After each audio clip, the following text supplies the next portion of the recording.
राजपुर गांव में राजेश और गमन नाम के दो भाई अपने परिवार के साथ एक ही घर में रहा करते थे।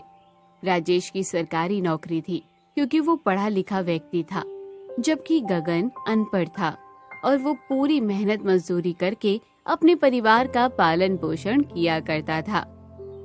ए जी, घर में राशन खत्म हो गया है, आप बाजार से राशन ले आइए। भाग्यवान, तुम तो जानती ही हो कि हमारे हालत अभी ठीक नहीं है। अभी मुझे कोई काम नहीं मिल रहा और अब तो मेरे पास राशन लाने तक के पैसे भी नहीं है। जी मैं जानती हूँ, लेकिन हमें कुछ तो करना पड़ेगा ना। बच्चों ने सुबह से कुछ भी नहीं खाया है। मैं जानता हूँ भाग्यवान, लेकिन क्या करूँ?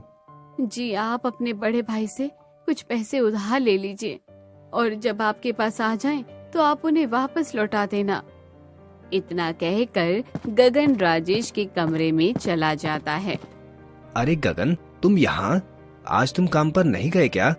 भैया, कुछ दिनों से मुझे कुछ काम नहीं मिल पा रहा है, जिसके कारण घर का राशन खत्म हो चुका है। भैया, अगर आप कुछ पैसे दे देते तो आपकी बड़ी मेहरबानी होगी। अरे ये तुम कैसी बातें कर रहे हो गगन? तुम मेरे छोटे भाई हो और मेरा फर्ज बनता है कि मैं तुम्हारी मदद करूं। अच्छा बताओ, कितने रुपए चाहिए तुम्हें? भैया, मुझे 1000 रुपए दे दीजिए। इतने रुपयों में घर का राशन तो आ ही जाएगा। ठीक है, मैं अभी तुमको 1000 रुपए देता हूँ। और फिर राजेश गगन को पूरे 1000 रुपए दे देता है और गगन उन पैसों को लेकर अपने कमरे में चला जाता है। ए जी, आपने अपने छोटे भाई को 1000 रुपए क्यों दिए? अगर आप ऐसे ही उनको पैसे देते रहे तो वो हर रोज अपना मुंह उठाकर आपसे पैसे मांगने आ जाया करेंगे। ये तुम क्या कह रही हो भाग्यवान?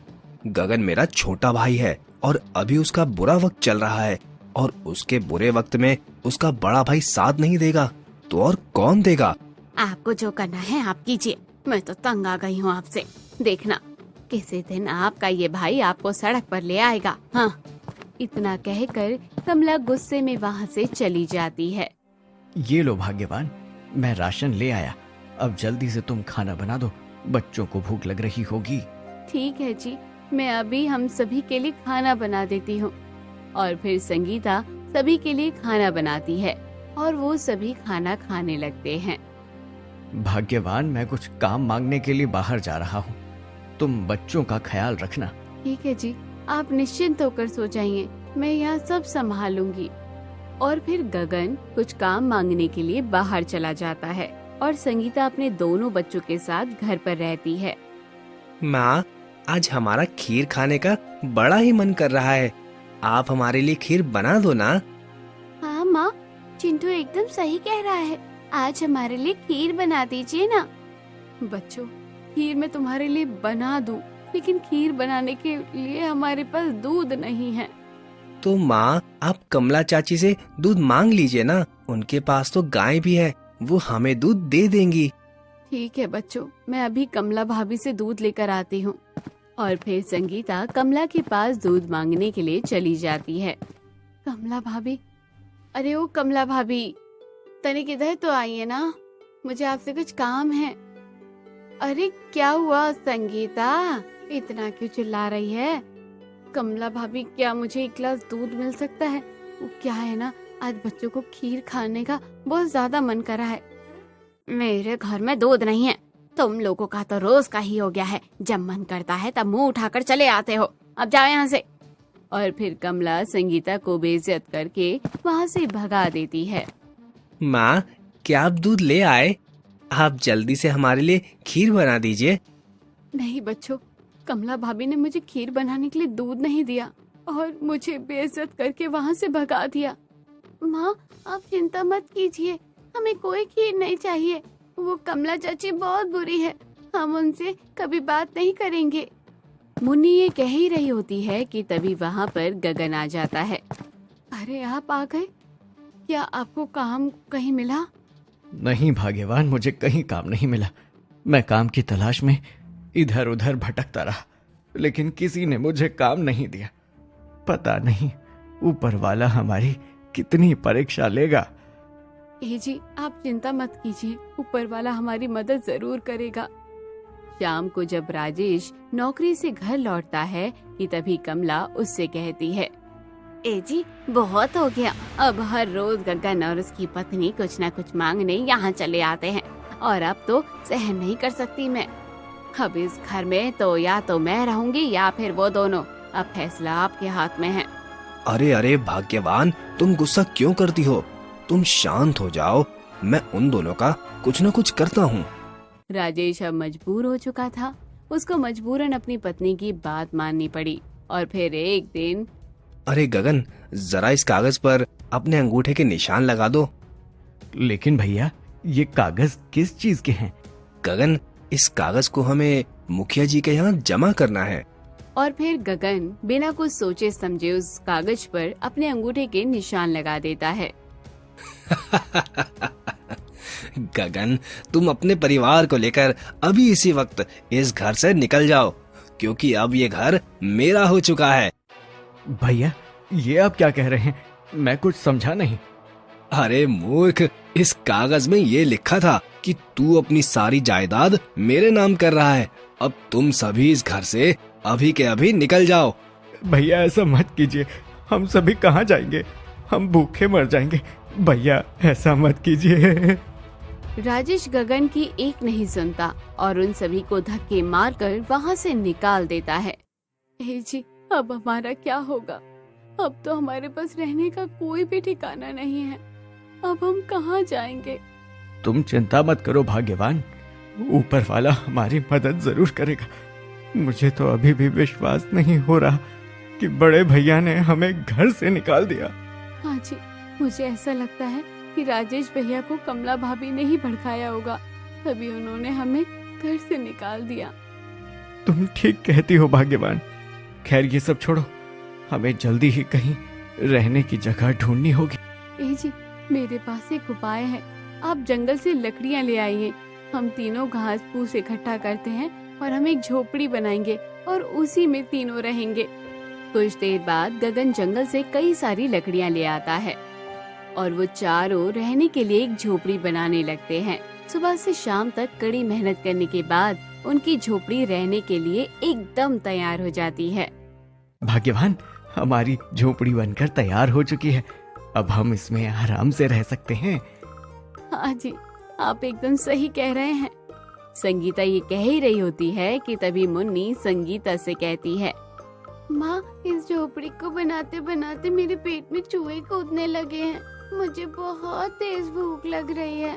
हाँ माँ, मुझे भी बहुत तेज भूख लग रही है, कुछ खाने को दो ना। मेरे बच्चों, तुम दोनों बिल्कुल भी चिंता मत करो। इतना कहकर गगन खाने का बंदोबस्त करने के लिए घर से निकल जाता है।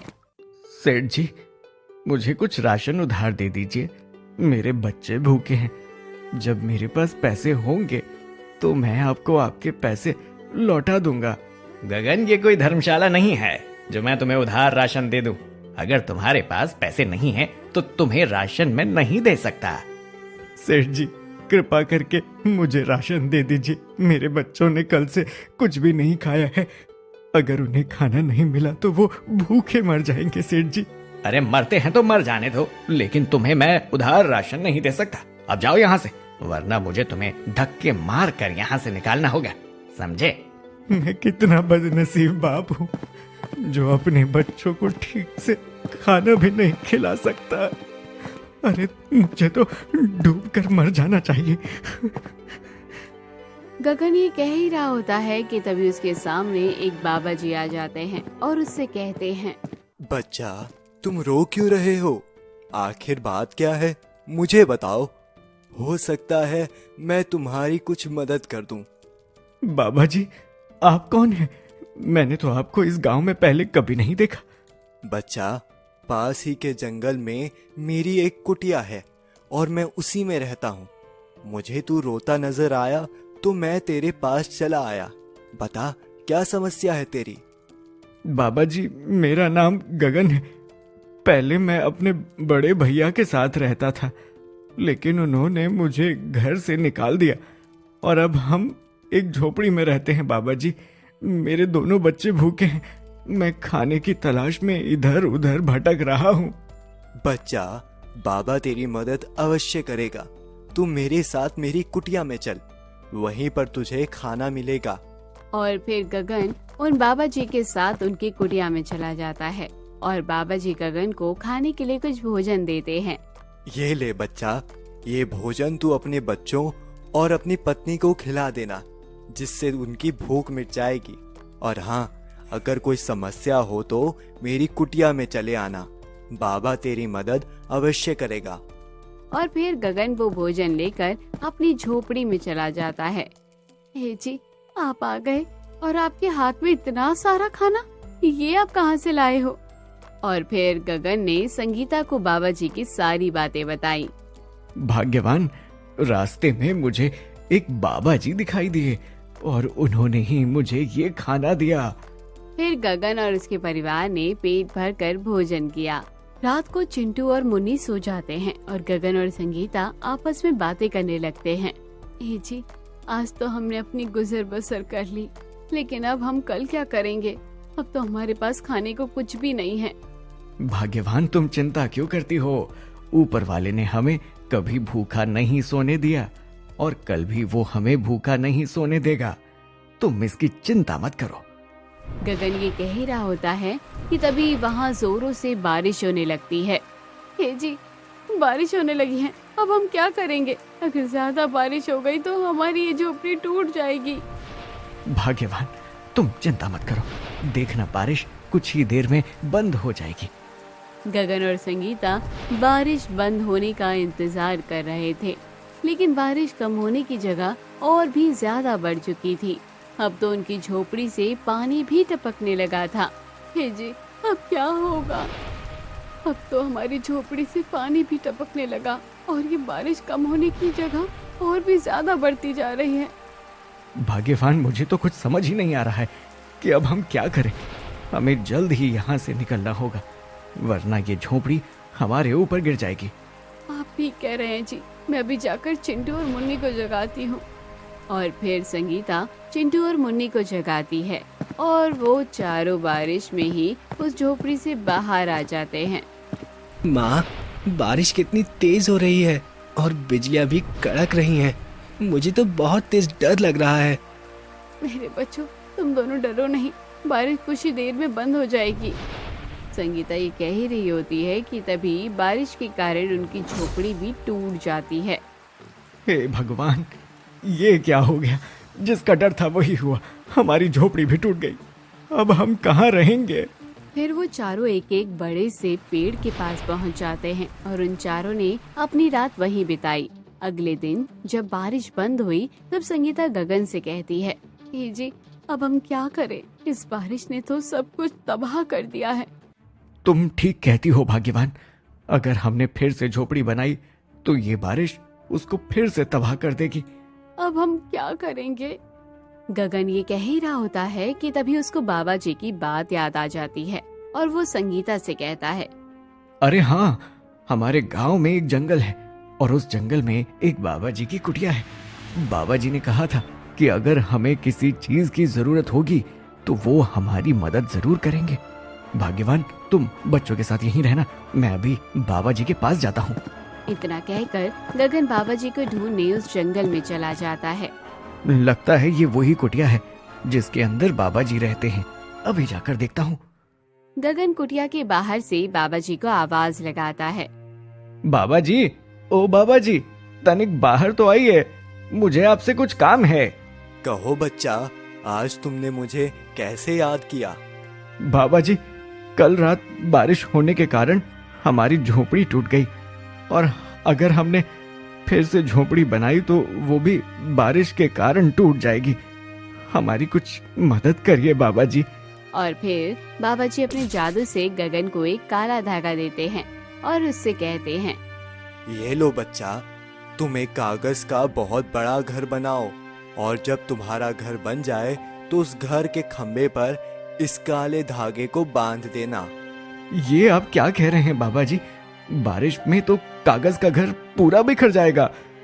बच्चा, इसलिए ही मैंने तुम्हें ये काला धागा दिया है। ये कोई मामूली धागा नहीं है।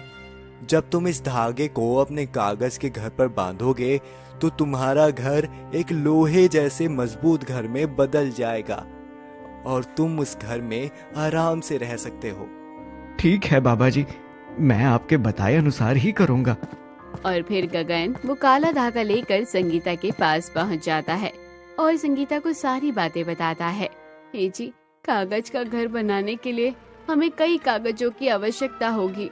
हम इतने सारे कागज कहाँ से लाएंगे? तुम उसकी चिंता मत करो भाग्यवान, सेठ जी की दुकान पर कई सारे अखबार पड़े हुए हैं, मैं अभी उनको लेकर आता हूँ। और फिर गगन सेठ की दुकान से कई सारे अखबार ले आता है और वो चारों एक कागज का घर बनाने लगते हैं। कुछ घंटों की मेहनत के बाद उनका कागज का घर तैयार हो जाता है और गगन उस पर घर के खम्बे पर बाबा जी का वो काला धागा बांध देता है। भाग्यवान, अब हमको इस घर में कोई परेशानी नहीं होगी। अब हम इस घर में आराम से रह सकते हैं। रात को सभी लोग सो जाते हैं और बहुत जोरों की बारिश होने लगती है। गांव के सभी घर बाढ़ के कारण डूब जाते हैं, लेकिन गगन का कागज का घर को कुछ नहीं होता। अरे भाग्यवान, देखो तो, हम सभी गांव वालों का घर बह गया, लेकिन इस कागज के घर को कुछ भी नहीं हुआ। हाँ जी, आप एकदम सही कह रहे हैं। इस घर को तो कुछ भी नहीं हुआ। ये कैसा चमत्कार है। कमला ये कह ही रही होती है कि तभी उस कागज के घर के अंदर से गगन बाहर आता है। अरे गगन, तू, क्या ये कागज का घर तेरा है? हाँ भैया, ये घर मेरा ही है, लेकिन आप दोनों इतनी बारिश में बाहर क्यों खड़े हैं? अब तुम्हें क्या बताएं गगन, बाढ़ के कारण हम सभी गांव वालों के घर बह गए और अब हम सड़क पर आ चुके हैं। अरे भैया, आप दोनों हमारे घर में रह सकते हैं, बारिश बहुत तेज है, आप दोनों अंदर आ जाइए। और फिर गगन राजेश को कमला को अपने घर में आने की अनुमति दे देता है। हमें माफ कर दो गगन, हमने तुम पर इतने अत्याचार किए और तुमने हमें अपने घर में रहने के लिए जगह दी। हमें माफ कर दो। हाँ गगन, हमें माफ कर दो, हमसे बहुत बड़ी गलती हो गई। अरे भैया भाभी, ये आप दोनों कैसी बातें कर रहे हैं? आप दोनों माफी मांगकर मुझे शर्मिंदा कर रहे हैं।